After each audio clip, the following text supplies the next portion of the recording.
Hi, I'm Michelle from Michelle's Romantic Tangle, and it is Monday, August 21st, 2018. And I apologize if I cough a lot during this one. Our air quality down here is just horrible, and I don't know if I'm coming down with something or if it's breathing smoke. One or the other, I'll get better eventually. I have a lot to share with you this time. On our last First Thursday get-together up at Acorns and Threads, I decided it was finally time to start my Summer Salem project, and I bought a pattern. And I really like this pattern, and I was excited, and I actually started stitching it. Can you see the problem? Yeah. I pulled my fabric and my floss, and when it was time to start stitching, picked up the wrong pattern. I figured it out early on when I was still doing the lock, but at that point I was having fun, and I decided that it wasn't worth picking out and starting over because I'm going to stitch both of them at some point anyway. So then I got thinking more about, I am determined to start Summer Salem. I don't know why I am so determined to do it and so good at procrastinating. So I got to thinking, and this is Hocus Pocusville. It is an embroidered quilt from Crabapple Hill, and it has 12 of these wonderful old witchy houses. I think I've completed 3 or 4 of them over the past, I don't want to admit how many years. And I checked with Amy on Stitcher's Coven, and she said that it counts, so I think I'm gonna pull out the fabric and trace another house and start stitching. Or maybe I won't, because I just flit all over the place. This week has been busy. I've been to a funeral, and I've been to a wedding, and I found out that you can fit an entire bedroom set, including 2 bed frames, into the back of a Honda Odyssey. And it just, I am jumping all week doing things, but I've also got a crazy amount of stitching done, so this is kind of life the way it should be, I guess. I wanted to talk to you about the funeral because it really got me thinking. I've been, for the past, I don't know how long, watching Ask Mortician on YouTube, and it's changed not so much the way I think about death, but the way I think about all of our reactions to death. And she posted on Twitter a few days ago, I think it was Caitlin, it might have been somebody else, but it was a link to an article about writing your own obituary. And it wasn't word for word writing your future obituary, but it was the idea of leaving a list of notes of what you want in your obituary and what the dates are. There was an obituary a couple of months ago of someone I'm distantly, peripherally connected to, and the information in the obituary, it was wrong. It wasn't accurate information, and the writing and the punctuation, it wasn't what it should have been. It's none of my business. It's not my family. It's not my obituary. But then this last week, my great aunt, my grandfather's youngest sister, passed away unexpectedly. And I went to her funeral. And I've been to a handful of funerals over the years, but this one was different. It was at the church she had attended for many years, and along the pews were draped prayer shawls. I don't know if these are prayer shawls that Aunt Nita had knitted herself, or if they were shawls that the prayer shawl ministry that she helped found had knitted. It doesn't really matter. The sermon was very much about her as a person. It was not the generic, she was a wonderful lady and will be missed by all. They talked about her. And at the point where the minister talked about notes in her own handwriting, in which she had said which psalms she wanted at her, or not psalms, hymns she wanted at her funeral. I had my hand so tightly clenched on the prayer shawl on the pew back in front of me, and it held me together. And to be clear, I knew my Aunt Nita because she was a long-term member of a knitting guild my daughter and I joined years ago. I didn't see her a lot as a family member, and I only belonged to the knitting guild for a couple of years before I had the newborn and the toddler and couldn't do that anymore. But her prayer shawls, when my grandmother was dying a couple of years ago, she came over to the house and she had prayer shawls from her church, and I can't explain why these prayer shawls and the NICU blankets and the hand-knit NICU baby hats are as comforting as they are, but they are. So it's a really rambling, incoherent way of getting to, I like the idea of making some notes for a future obituary, because I got thinking about it and looking at these other obituaries, and where I went to school is not important to me. I didn't like it there. I didn't have pleasant time there. I don't want to be associated with the place. List the knitting guild and the quilting guild and the stuff that I actually did on purpose. So that's just kind of my rambly thought for the week. Like I said, I have been stitching a lot. I've been working on Little Girl with Cosmos. I've been working on the grass down around her feet and her little bloomers under her dress. My idea is if I go up along the outline of the dress, then I can finish her shoes and the rest of the flowers and just do a strand or two a day on the dress, and eventually I will get her done. I have been thinking, kind of rotating through my projects and going, I want a full coverage project. I love full coverage. That's what I stitch. And I looked at patterns and I looked at fabric and I thought about gridding the fabric, and that sounded like a lot of work. I should have mentioned that on Who's There, I didn't grid my fabric. I thought, I can count. I can do this. No, I can't do this. One of my skeletons is a stitch higher than the other skeleton, and I had to do some creative adapting there to make the border match. So I'll grid the next one.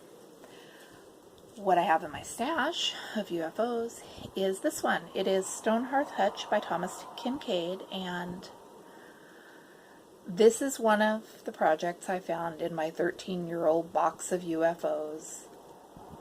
I did not know this was there until I went through those projects. I know that I had some trouble with the windows, and that's one of the reasons why I put it aside. But guys, look, it's 3/4 of the way done. I'm gonna finish this. I don't know if I'll finish it before I start another full coverage project, but that's okay. If I do a few hundred stitches on it and move on to something else, that'll work. If you want to see the whole pattern, that's it. This is probably my least favorite of the Thomas Kincaid patterns that I own, but it's also the one that's 3/4 of the way done. And the stitch count on this baby is 140 by 112. Technically, this project fits the Darlene's rule. I don't think it fits the spirit of Darlene's rule, and I really doubt that Darlene would consider this small enough to stitch, but I might ask her next time we meet up at Acorns and Threads. Other thing I'm excited about is I did not write down the name of it properly. It is the Super Sock Scarefest over at Ravelry, and they are taking sign-ups right now. I didn't have the enthusiasm to dig out my socks from previous years, but what we do is it's a stitch knit-along, and we stitch socks inspired by horror movies. So over the past few years, I have done socks inspired by The Wicker Man and Firestarter and The Fly. I think Faces in the Wallpaper were inspired by The Haunting. It is a lot of fun, and it is really low pressure. You get the patterns through. You have to be signed up on the Ravelry group, and also there's the Yahoo. No, it's not a Yahoo. It's a Google email group. And you will get a free coupon to download the pattern through Ravelry. The first people to finish it during the Scarefest get points towards drawings. I don't think I've ever finished a pair early enough to get the points, but I'm more there for the camaraderie and the horror movie discussions. So if you know how to knit socks, it's a blast. If you don't know how to knit socks, these might not be the best for beginners. Some of them are pretty easy, some of them are complex. I tried to knit a pair inspired by the movie Suspiria last year, and I couldn't make it through the socks or the movie.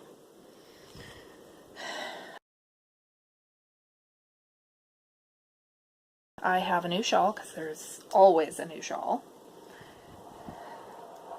Don't know how well this is. It helps if you show the right side. It is columns of herringbone lace, and then this garter stitch section. This is a straight edge, and the triangle will build out from here, so that as it goes up, the garter stitch will get bigger, and I like it. This is Red Heart Designer Sport that I got on clearance at Michael's. It is so much better than that yarn store yarn I was using on the last shawl. I learned a lesson with this one. I had printed out the pattern off of Ravelry, and when I print patterns, I only print the pages with information that I need. So the charts, the stitch key, the important stuff. Nowhere on the pages that I printed did it say the name of the pattern. I had to spend way too much time going through my Ravelry queue to figure out the name of the shawl, not because I need to know the name of the shawl, but because if I'm going to post pictures of it finished on Instagram or my blog or share it here, I really should let you know what I made. That only seems fair. So, shoutouts. Lindy Stitches, I don't think I had watched before this last week. She has a really neat new pattern. The name of it is We Were Together, I Forget the Rest, and it is owls. The owls are adorable, and the story behind it of her wedding day is wonderful, and you should go watch it. Also, Patricia Kay, she did Teresa Wensler's Egyptian Sampler and the Dimensions Gold kits that I love so much. She is really fun. Lisa Clark has a big stash and is not ashamed of it, and I love her attitude. And Elisa did her first Flosstube video, and she's just really fun to watch. She's from Finland, I think it is, and English is her second language, which she was very nervous about, but she stumbled with her pronunciation less than a lot of us who've been speaking English our entire lives. And watching that first video of hers made me want to rewatch Bringing Up Baby and listen to some Johnny Cash. And she has her grandmother's 50-year-old houseplants, which amazes me because I can't keep a plant alive for more than a couple of weeks if I'm lucky. So thrifting finds. I did not scream with joy at the thrift store. Look at that. This is like the epitome of awesome vintage 1970s crewel kits, and it's been opened. It looks like nobody's messed with it. I hope that it's all, I mean, I think it's fine. It was $1.99. I'm not gonna, it'll be okay. I found the Teresa Wensler English Cottage Sampler, which I love houses, I love alphabet samplers. I'm not brave enough to try her stuff yet, but it's coming. I don't do applique, but it's nursery rhymes, and if it's nursery rhymes, I need it. And then I found Cross Stitch and Needlework. I wasn't familiar with this magazine. I don't know if I have any in my stash or not. Christine at Stitch All the Things was talking about it, and now she's got it on my radar. They're cake toppers. It's the bride and the groom, and they're front and back charted, and there is no way on God's green earth that my daughter wants cross-stitch cake toppers. There's also no way I would stitch them before her wedding. I'm going to stitch them for me, and I'm going to put them in my sewing room, and I'm going to be happy with that. We stopped at another another thrift shop, and in front of the building. They've got tables with the marked down stuff that didn't sell, I guess. And there was a framed piece there. I honestly thought that it was a print of a needlepoint piece because the glare from the glass was just so horrible. It didn't look like stitches. It looked pixelated. I could see where the stitches were, but it didn't look like stitches.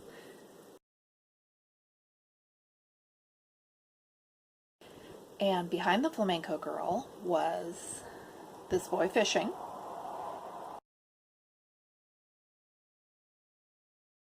I think it was the fishing guy that was $65.